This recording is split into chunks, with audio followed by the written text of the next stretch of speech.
Hello मेरे प्यारे बच्चों, welcome to my YouTube channel. आप सबका स्वागत है मेरे चैनल पर। आई होप आप सब बहुत अच्छे होंगे। मेरी ये वीडियो काफ़ी टाइम बाद आ रही है। थोड़े हेल्थ इशू थे इसलिए मैं वीडियो कंटिन्यू नहीं कर पा रही थी। आज हम इस वीडियो में करेंगे चैप्टर 13 क्लास 12 प्रोबेबिलिटी। ये चैप्टर है, इसकी हम केस स्टडी इस वीडियो में करेंगे। CBSE 2025 में ये क्वेश्चन आया था, ये केस स्टडी थी, यानी कि इस साल हमने जब ये पेपर दिया तो इस साल आपको ये केस स्टडी मिली है चैप्टर 13 की। बिल्कुल ध्यान से समझेंगे, अच्छे से इवेंट लेट करेंगे। 3 person Amber, Bonji and Comet are manufacturing cars which run on petrol and on battery as well. Their production share in the market is 60%, 30% and 10% respectively of their respective production capacities. 20%, 10% and 5% car respectively are electric or battery operated. Based on above, answer the following. Question हमारे से क्या कह रहा है? 3 person है, Amber, Bonji और Comet. Manufacture the car which run on petrol and battery as well. मतलब उन्होंने कार मैन्युफैक्चर करी है, कार बनाई है, या तो पेट्रोल वाली है या फिर एक तो पेट्रोल वाली है और उसी तरीके से बैटरी वाली भी बनाई है उन्होंने। Their production share in the market अब 60%, 30% एंड 10%।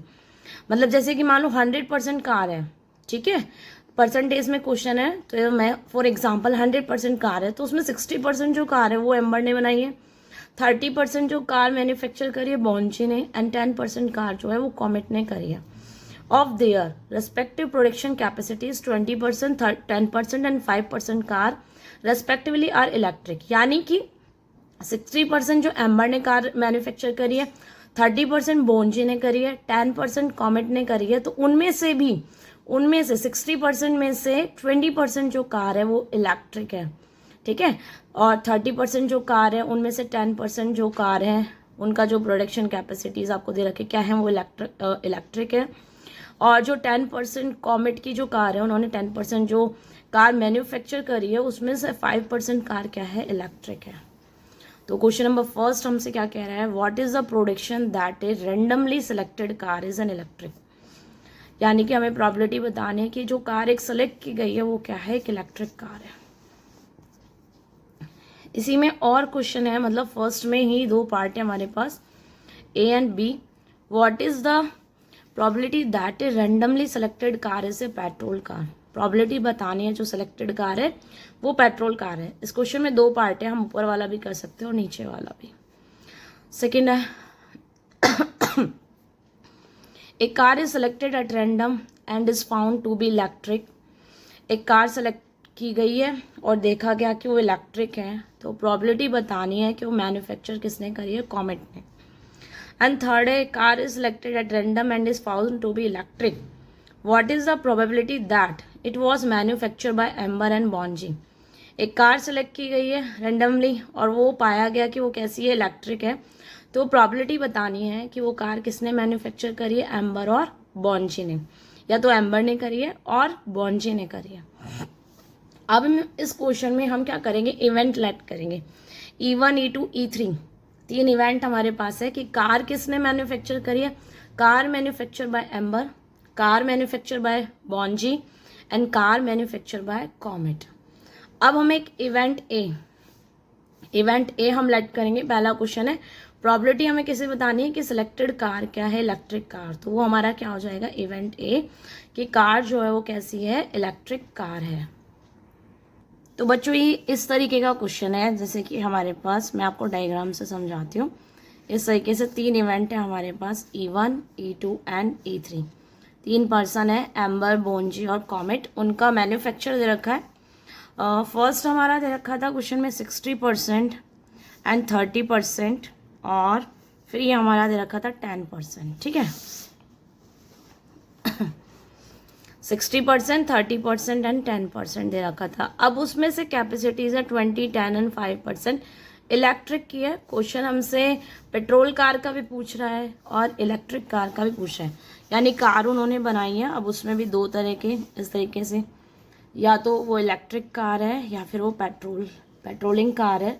इलेक्ट्रिक कार हमें दे रखी है 20%, इसी तरीके से इलेक्ट्रिक कार या पेट्रोल कार E2 इवेंट यानी बोंजी की है और वो हमें दे रखे 10%। सिमिलरली E3 कौन है हमारा, E3 हमारा कॉमेट था, उसकी 5% हमें कितना दे रखा है, इलेक्ट्रिक कार। मैंने सारा डेटा यहाँ पे रेडी कर लिया है। अब हम इवेंट लेट करेंगे इस डेटा की हेल्प से।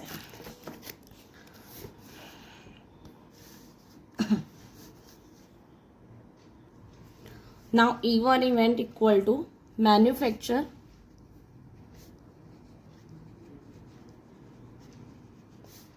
by Amber, car manufactured by Amber। E2 event equal to car manufactured by Bonji और next event E3 equal to car manufactured by Comet. ये तीन हमारे इवेंट थे। इनकी जो प्रोबेबिलिटी है वो 60%, 30% एंड 10% हमें गिवन है। तो प्रोबेबिलिटी ऑफ E1 60% यानी 60/100। Probability of E2 30/100 30/100 and probability of E3 equal to ये हमारा हो गया 10/100। अब हमने इवेंट ए लेट किया है। फर्स्ट क्वेश्चन जो मैं कर रही हूँ इवेंट ए हमारा क्या था, क्वेश्चन में हमसे क्या पूछा है, what is the probability that A randomly selected car is an electric car. Probability बतानी है जो कार हमने सिलेक्ट की है वो कैसी है, इलेक्ट्रिक कार। तो प्रोबेबिलिटी इवेंट ए लेट कर लिया, car is an electric, car electric है। तो प्रोबेबिलिटी ऑफ ए क्या हो जाएगा, ए हमें निकालना है यानी हम टोटल प्रोबेबिलिटी का ये क्वेश्चन है। फर्स्ट में इवेंट फाइंड कर रही हूँ A/E1, probability of A/E2 and next हमें फाइंड करना है प्रोबेबिलिटी ऑफ A/E3। इसका मतलब क्या है बच्चों, A/E1 का मतलब नीचे वाला जो इवेंट होता है वो हो चुका होता है और ऊपर वाले इवेंट की हमें प्रोबेबिलिटी फाइंड करनी होती है। तो A/E1 का मतलब E1 इवेंट हो चुका, कार किसने मैन्युफैक्चर करी है, अंबर ने मैन्युफैक्चर करी है, कार उसने बनाई है, हमें प्रोबेबिलिटी बतानी है कि वो इलेक्ट्रिक कार है। तो 60% कार जो अंबर ने बनाई है उसमें से 20% कार कैसी है, इलेक्ट्रिक कार है। तो A/E1 क्या हो गई, A/E1 हो गया कि एम्बर ने जो कार बनाई वो कैसी है, इलेक्ट्रिक। ठीक है, तो 20% यानी 20/100। सिमिलरली A/E2 क्या हो गया कि कार मैन्युफैक्चर करी है बोंजी ने और कार कैसी है, इलेक्ट्रिक, यानी कि 10%, 10/100। और सिमिलरली A/3 हो जाएगा हमारा 5/100। E3 इवेंट क्या हुआ, कॉमेट ने जो कार बनाई है उसमें जो इलेक्ट्रिक कार है वो कितनी है, 5%, तो 5/100। ये हमारा डाटा था, मैंने इसको फिगर बना लिया था। अब आपसे क्या क्वेश्चन कह रहा है कि कार हमने जो सिलेक्ट करी है वो कैसी है, इलेक्ट्रिक कार है, यानी apply total probability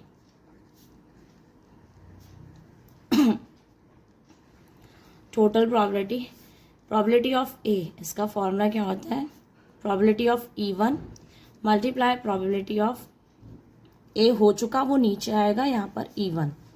similarly probability of E2 into में E2 हो चुका है एंड ए की हमें फाइंड करनी है, plus probability of E3 multiply probability of A/E3।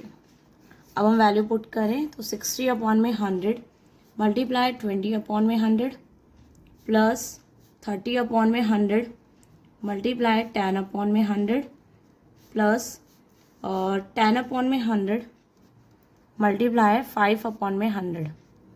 यहाँ हमने वैल्यू पुट कर ली। अब हम सॉल्व करें तो ये हमारा आ जाएगा 1200 प्लस ऊपर 300 प्लस यहाँ 50 और नीचे एल्शियम आ जाएगा।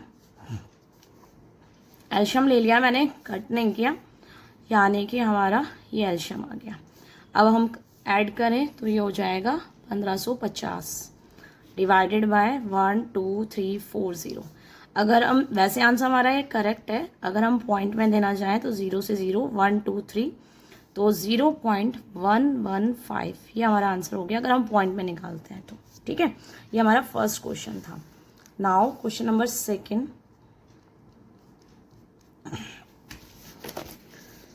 हमारा क्वेश्चन है, इसी में और वाला पार्ट था हमारा क्वेश्चन में, what is the probability that randomly, हाँ, randomly selected car is petrol car. First question के 2 पार्ट थे, वो सेकेंड क्वेश्चन और में है। तो हमें प्रॉबिलिटी बतानी है कि जो सेलेक्टेड कार है वो पेट्रोल कार है। अभी क्वेश्चन में पूछा था कि कार कैसी, इलेक्ट्रिक कार। अब पूछ रहा है कि क्वेश्चन में सेलेक्टेड कार कैसी है, पेट्रोल कार। अब हम अपने फिगर की बात करें तो ये हमारे 3 इवेंट है, E1, E2, E3। जो एम्बर है उसने जो कार बनाई है वो 20% कार, 60% में से 20% कार इलेक्ट्रिक है। हमसे क्वेश्चन पूछ रहा है प्रॉबिलिटी हमें बतानी पेट्रोल कार की, यानी मैं इसमें बी इवेंट लेट कर रही हूँ। इवेंट ए मैंने लेट कर लिया तो मैं बी लेट कर रही हूँ। Car is a petrol car, car is a petrol car. और हमसे इसी की प्रॉबिलिटी पूछी है, तो ये भी टोटल प्रॉबिलिटी का ही क्वेश्चन है। उसने पूछा है कि सेलेक्टेड कार जो है वो पेट्रोल कार है, यानी कि हम उसे इवेंट ए मैंने ऊपर लेट किया इलेक्ट्रिक कार को, तो यहाँ पेट्रोल वाली कार को मैंने इवेंट बी लेट कर लिया। पूछा बी की ही प्रॉबिलिटी है, लेकिन उसके लिए मुझे पता होना चाहिए। देखो फॉर्मूला तो हम अप्लाई कर देते, एक बार लिख देती हूँ। प्रॉबिलिटी ऑफ E1 इंटू में probability of B by E1 plus probability of E2 into में probability of B by E2 plus probability of E3 into में probability of B by E3। Similarly same formula है, यहाँ हमने event B late किया है। अब हम petrol वाली कार के ऊपर आते हैं। जो एम्बर ने कार बनाई है वो 60% है, उसमें 20% कार कैसी बना रहा है वो इलेक्ट्रिक। तो पेट्रोल की कार जो बनेगी वो कितनी परसेंट बनेगी, 80%। सिमिलरली जो E2 है यानी कि बोंजी, उसने 10% कार इलेक्ट्रिक बनाई है, तो 90% कार बनेगी पेट्रोल की। और 5% कार अगर कॉमेट ने इलेक्ट्रिक बनाई है तो 95% कार बनेंगी पेट्रोल की। यहाँ से इसमें वैल्यू डल जाएगी क्वेश्चन में। E1 इवेंट की तो प्रॉबिलिटी वही है, सेम हमने जो ऊपर लिखी है 60/100। यहाँ से E1, E2, E3 और ये हमारा हो गया B/E1 का मतलब E1 ने कार बनाई है, कौन से, एम्बर ने जो कार बनाई है वो कैसी है, पेट्रोल वाली। तो वो हमने अभी लिखा था 80% यानी 80/100। E/E2 ऊपर से लिख रही हूँ 30/100 इंटू में यहाँ पर आएगा पेट्रोल वाली 90/100 और कॉमेट की प्रॉबिलिटी ऑफ E3 10/100 और यहाँ से पेट्रोल वाली कार जो उसने बनाई है वो है 95/100। अब हम इसके कैलकुलेशन करते हैं। अब हम इसका मल्टीप्लाई करें तो 48 100 में एल्शियम ले लेंगे साथ के साथ। प्लस में कितना हो गया 2700 प्लस में 950 12340। अब अगर हम इसका ऐड करें तो ये होएगा 0548। फ्रैक्शन में ये आंसर ठीक है, बाकी अगर हम पॉइंट में निकालें तो 0.845। ये हमारे सेकंड क्वेश्चन का जो और वाला क्वेश्चन है उसका आंसर हो गया। अब हमारा क्वेश्चन नंबर सेकंड है, a car is selected at random. एक कार सेलेक्ट की गई है and is found to be electric, और देखा क्या गया कि वो इलेक्ट्रिक है, इलेक्ट्रिक कार है, यानी इसको मैंने इवेंट ए लेट किया था। What is the probability that manufacture by Comet 3, और इसे मैंने E3 इवेंट लेट किया था। यानी कि दिया हुआ है कि इवेंट ए हो चुका, कार कैसे सिलेक्ट हुई, इलेक्ट्रिक कार, इवेंट ए हो चुका है। और प्रोबेबिलिटी किससे पूछी है आपकी, मैन्युफैक्चर बाय कॉमेट, वो कार किसने बनाई है, कॉमेट ने। यानी आपसे पूछ रहा है इवेंट ए हो चुका वो नीचे आएगा, और E3 इवेंट की प्रोबेबिलिटी पूछ रहा है, तो यानी कि E3 बाय ए पूछ रहा है क्वेश्चन में। E3 बाय कंडीशनल प्रोबेबिलिटी भी हम इसको बोल सकते हैं, या फिर इसको हम बेस थ्योरम भी बोल सकते हैं। तो अब इसे कैसे करेंगे बच्चों, क्वेश्चन नेक्स्ट है सेकंड क्वेश्चन। इस क्वेश्चन में हमसे पूछी है प्रोबेबिलिटी ए इवेंट हो चुका है, इलेक्ट्रिक वर्ड है ना यूज़ किया है कि इलेक्ट्रिक कार है, ये देखा गया, और वो मैन्युफैक्चर किसने करी है, कॉमेट ने। तो ये आपसे पूछ रहा है, यानी कि मैं ऐसे कह दूँ ये क्वेश्चन में इस तरीके से पूछ रहा है E3/A। और जब भी E1, E2, E3 इवेंट की प्रोबेबिलिटी अगर हमसे पूछी जाए, ए इवेंट हो चुका होता है, तो ये बेस थ्योरम का क्वेश्चन होता है। अब इसका फॉर्मूला अप्लाई करें, प्रोबेबिलिटी ऑफ E3 इंटू में probability of A/E3 and divided by probability of E1 into में probability of A/E1 plus probability of E2 into में probability of A by E2 plus probability of E3 into में probability of A by E3, ये Bayes theorem का formula है। ठीक है, यहाँ value put करें तो E3 इवेंट की जो प्रॉबिलिटी है वो 10/100 है, एंड A by E3 जो हमने किया था A by 3 ये वाला 5% था, A by 3 5% था, 5/100 एंड डिवाइडेड बाय, ये आप देख रहे हो तो पूरा का पूरा इवेंट ए ही है। इवेंट ए की प्रॉबिलिटी जो मैंने अभी निकाली जस्ट इवेंट ए, ये पूरा वही फॉर्मूला है और इसका आंसर आया था 1550 डिवाइडेड बाय 10,000। हाँ, यानी 0 से 0 काट के मैं 155/1000 लिख देती हूँ। ठीक है, तो ये हो गया हमारा 155/1000। तो 1 0 से 1 0 कैंसिल, 2 and 1 3 0 यहाँ से कैंसिल, 5 में कितना हो गया 155 इसका आंसर हो गया। और अगर मैं ऐसे काटूँ तो 1/31 इस क्वेश्चन का आंसर है। इस क्वेश्चन को हम इस तरीके से भी कर सकते हो और इस क्वेश्चन को मैं कंडीशनल प्रोबेबिलिटी से भी कर सकते हो। मैं इसका दूसरा मेथड समझाती हूँ बच्चों। देखो इसे कैसे करेंगे, प्रोबेबिलिटी ऑफ E3 बाय ए, अगर फ्रैक्शन में क्वेश्चन दिया है ना वो कंडीशनल प्रोबेबिलिटी होती है, बेस थ्योरम उसी का ही टाइप है। और कंडीशनल प्रोबेबिलिटी का जो फॉर्मूला होता है वो क्या होता है, E3 इंटरसेक्शन ए, दोनों का intersection divided by probability of A, ये इसका फॉर्मूला है।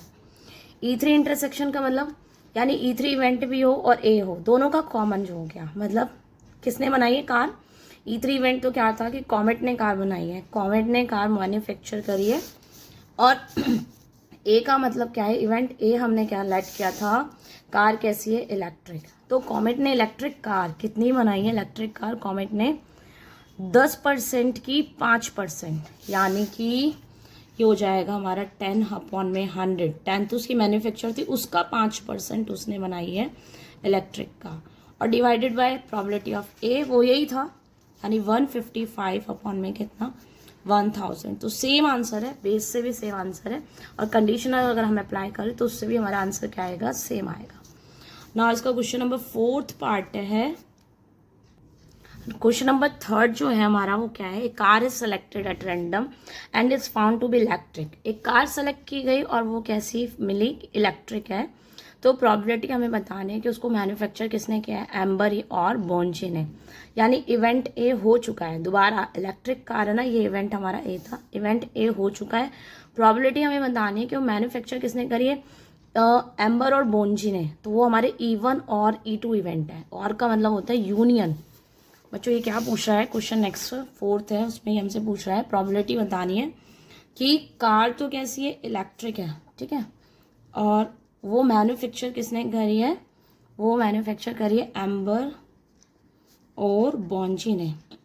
क्वेश्चन है ये रहा है, ठीक है। अब हम इसमें सिंबल लिख लेते हैं। इट मीन्स कि हमसे कह रहा है E1 यूनियन E2 अपॉन में ए। ये एक कंडीशनल प्रोबेबिलिटी का क्वेश्चन है। वैसे मैं इसे सीधा सीधा अगर करना चाहूँ तो देखो क्वेश्चन नंबर जो अभी हमने 3rd किया था, 3rd क्वेश्चन में क्या कह रहा था, 3rd क्वेश्चन हमसे ये कह रहा था कि जो कार मैन्युफैक्चर करी है, प्रोबेबिलिटी बतानी है कि कार इलेक्ट्रिक है सेम, और वो किसने मैन्युफैक्चर करी है, कॉमेट ने। और अब हमसे कह रहा है कि वो एम्बर और बोंजी ने करी है। तो 3 ही तो बंदे थे, कॉमेट, एम्बर और बोंजी। अगर कॉमेट ने करी है तो एक में से अगर हम कॉमेट की माइनस कर दें तो एम्बर और बोंजी की आ जाएगी ना प्रोबेबिलिटी कि उसने मैन्युफैक्चर करी है, ठीक है। तो इसका आंसर कैसे निकालेंगे, वैसे इसका सीधा सीधा अगर मैं आंसर की बात करूँ तो इसका आंसर इस तरीके से भी निकल सकता है, 1 माइनस फर्स्ट आंसर हमारा नेक्स्ट, सॉरी हाँ, ये कितना आंसर आया था 1/31। तो इस क्वेश्चन का आंसर सीधा सीधा हमारा हो जाएगा 31/30। इस तरीके से हम क्वेश्चन नंबर 4 का आंसर कर सकते हैं। कितना छोटा आंसर है। देखो सीधा सा क्वेश्चन क्या कह रहा है, 3rd वाले में कह रहा है कि कॉमेट ने मैन्युफैक्चर करी है, इलेक्ट्रिक कार है, कॉमेट ने मैन्युफैक्चर करी है। अब हमसे कह रहा है कार इलेक्ट्रिक है, एम्बर और बोंजी ने करी है। तो जब हम कॉमेट की निकाल चुके हैं तो एक में से अगर मैं कॉमेट की माइनस कर दूँ तो बची हुई सारी किसकी आएंगी, एम्बर और बोंजी की। इस तरीके से भी इस क्वेश्चन को कर सकते हैं। बाकी मैं इसमें दूसरा मैथड भी समझा रही हूँ।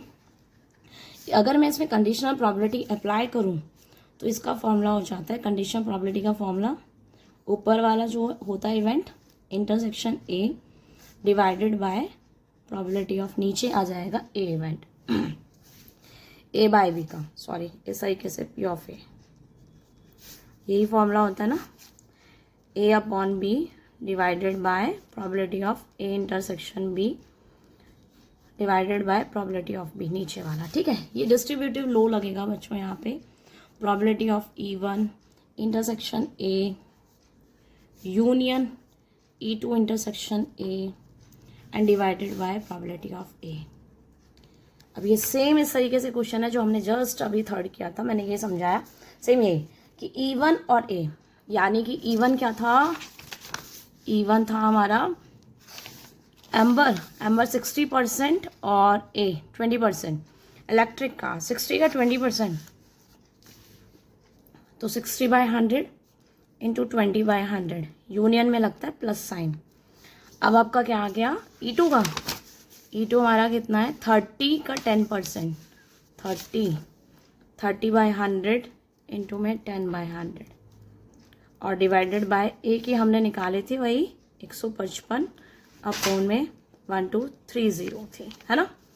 अब हम चाहें तो यहाँ से देखो 2 and 3 कैंसिल, 10 से 10 कैंसिल, 10 से 10 कैंसिल, तो ये मेरा कितना आ रहा है, आंसर आ रहा है ये 120 प्लस 30 आ रहा है। एक सेकेंड देख लेते हैं, 155, हाँ शायद, हाँ 150 अपॉन में कितना हो जाएगा 155, और मैं अगर इसे 3 की टेबल से कट करूँगी तो 30 अपॉन में 31, सेम आंसर है इस क्वेश्चन का इस तरीके से। तो बच्चों मैंने कोशिश करी है इस केस स्टडी को अच्छे से समझाने की, आई होप आपको अच्छे से समझ आई होगी। तो आज की वीडियो में इतना ही। थैंक यू सो मच बच्चों, पढ़ते रहो बढ़ते रहो।